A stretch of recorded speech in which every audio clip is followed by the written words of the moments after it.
riffing on life and knits and fiber.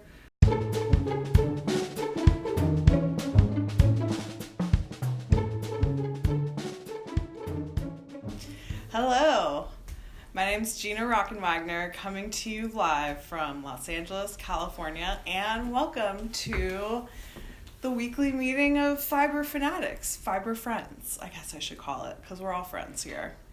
I realized that last time, although I made a little spiel about how I wasn't going to do a long intro, I probably should introduce myself a little more, so I'll tell you that my work has appeared in Pom Pom magazine, Vogue Knitting, as well as on Pearl Soho's website and in their stores, and I have worked for companies like Anthropologie and Eugenia Kim. So I'm a knitter, a maker. I love little things and cats. I don't know if it looks like I'm like super prolific or anything, but part of doing this video blog, I feel like is holding me accountable for all the projects that I start and making sure that I see them through and sharing them with others so that I can, hopefully help you, especially if you want to make the same thing. And also I love seeing what people respond to, because I want to release more patterns soon. And, what you respond to kind of like dictates what I'll make a pattern for. So if you love something and you want me to make a pattern for it, hit me up. What else is there to say about me? I also love to cook, especially bake. And I started this weekly vlog to talk about what I'm making each week. So let's get to it. So first I want to talk about a yarn event I went to yesterday. I went to Indigo's West of the Indie Untangled fame. And I bought some yarn from the Yarn Over truck outside. I'm gonna show you what I got from the Yarn Over truck. I got these 2 skeins of hand-dyed yarn. This one is from yarnloveyarn.com. It is the colorway Unicorn Poop, and it is DK weight. It's super beautiful. Obviously fits my color palette very well. And I got this skein of fingering weight by Candy Skein, and it's in the color French Macaron, and they are in Astoria, Oregon. The Astoria part caught my eye because I used to live kind of close to Astoria. Anyways, I got these 2, and then I was with my friend Alexandra Gernert at Two Hands Knits. So we're practicing being good vloggers. And we decided to go to Altered Stitch because we were already out in Studio City and wanted to go check it out. So we went to Altered Stitch, and I got this skein of hedgehog sock, and I think this will fit perfectly into a fade that I've got going with some other hedgehog colors, some kindred red. It's kind of like a tropical fruit punch type of vibe. It has like lots of yellows. If I have time, I'll go grab it and show you the fade real quick. So yeah, let's talk about what I'm knitting.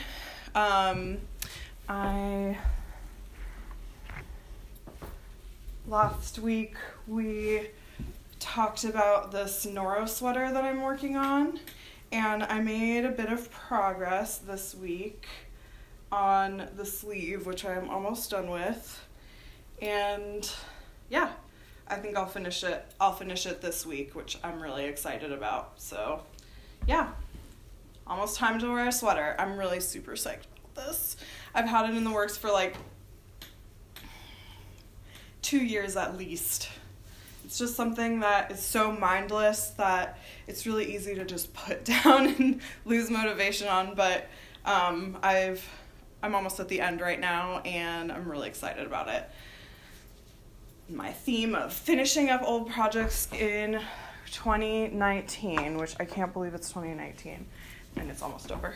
Anyway, so next I'm gonna work on, I showed you last week this sweater with this very fine yarn that I got at Rhinebeck, actual Rhinebeck, last year. I think it's called like Jojo Wonderland, which sounds a little bit like a teen pop Christmas album. Not a yarn, but yeah, I think it's I'll put it in the show notes what this is called. I put it in last week. It's I never heard of it before, but it's really cute and it has this really subtle gradient. And I was going to strand it with a mohair that I dyed and a little superwash and stellina fingering weight that I also dyed. It's a 2-ply, and I made a little swatch to get started on it because I'm almost done with the Noro sweater, and I realized that the pink really, okay wait, I'm not going to reveal my whole every card in my deck before I show you the pink one, which is the first swatch that I did, and I realized that it really overpowers the color of the very subtle gradient if you use the pink yarn with it. Even though it's 2 strands of the gradient yarn, it's really overpowered by the pink and you can't see it at all. So what's the point of even knitting with it if it's not shown off by the other yarns you're knitting it with?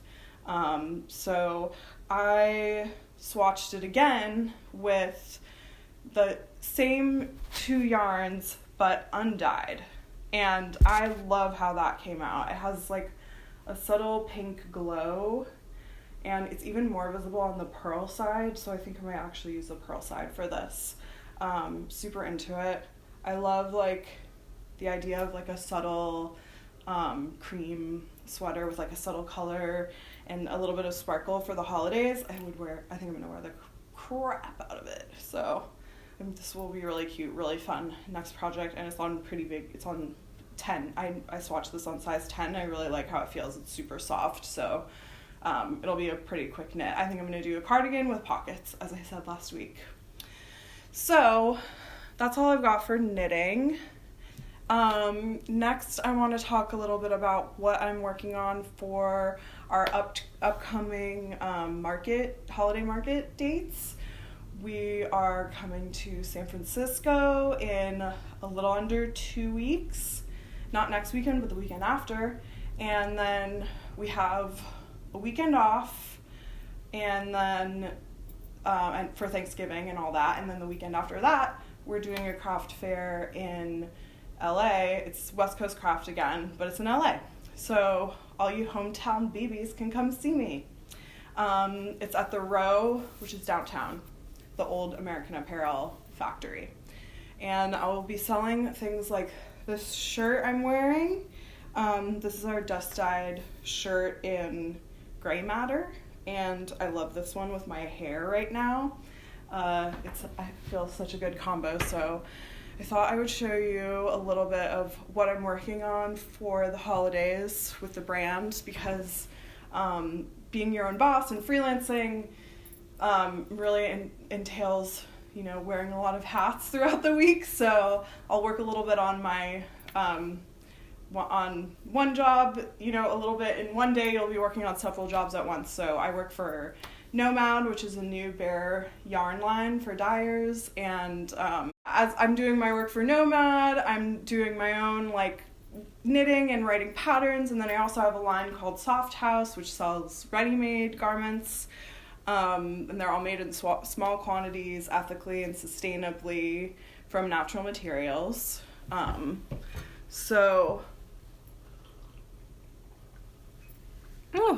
parched. So I'll show you a little bit of that.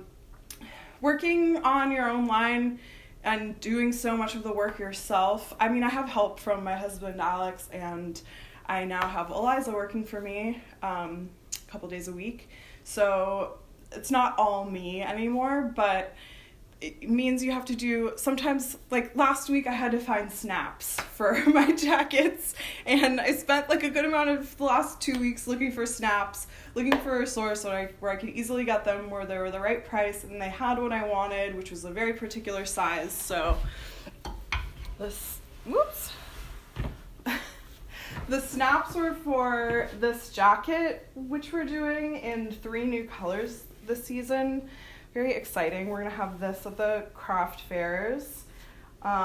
Super, super cozy, 100% cotton. You can wash this like a quilt, and each one starts out as a quilt that I piece together, and then it's brought to a quilting studio where they sew the 3 layers together and do the quilting, and then I bring it to an atelier downtown where they cut and sew the quilts into jackets. So it's really like a wearable work of art. I love mine. It's great. It's cut roomy, so you can layer it, you can wash it just like a normal quilt, and it has that like kind of crinkly feel after you've washed it, which is awesome. And each one's unique. No 2 are the same. First time we offered this jacket, we offered 2 sizes. We offered like a smaller size and a larger size. And I wanted to make the sizing more inclusive, so we added 2 more sizes. So this year we have small through extra large. Rather than having like a small medium and a medium large, we have 4 sizes. So if you want that oversized look, or you wear a larger size, now's your time to get a Penmar, because we added 2 more sizes, and it's like super exciting. So I'm excited.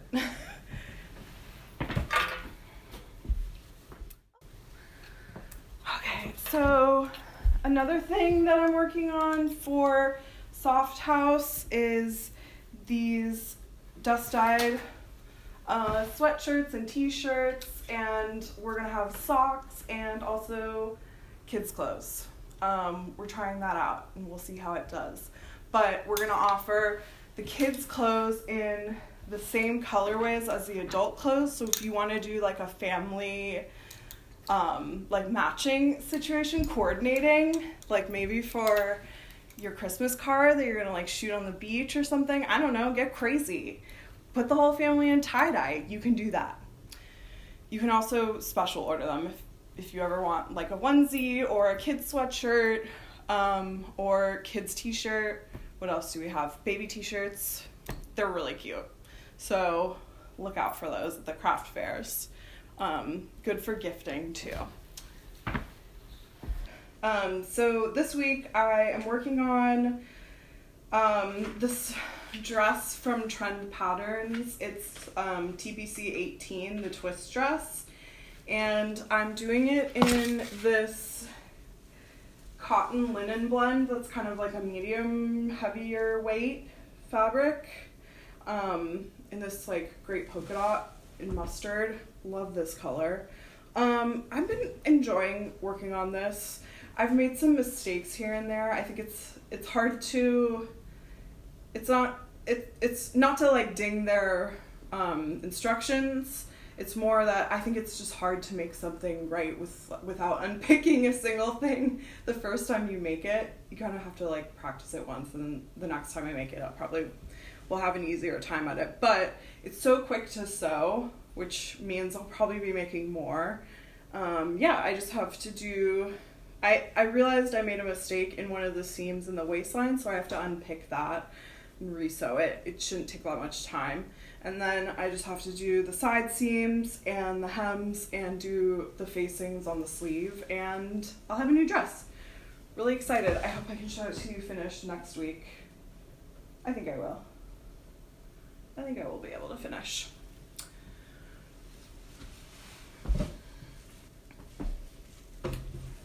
So I think that's all I have for you this week. I'm trying to think if there's something else I wanted to talk about. I'm still new at this, so I can never do it perfect. Perfection should never be your goal. Anyway, my boss says what stands in the way of perfection most is the perfectionist. So, So don't strive for perfection in all cases. No.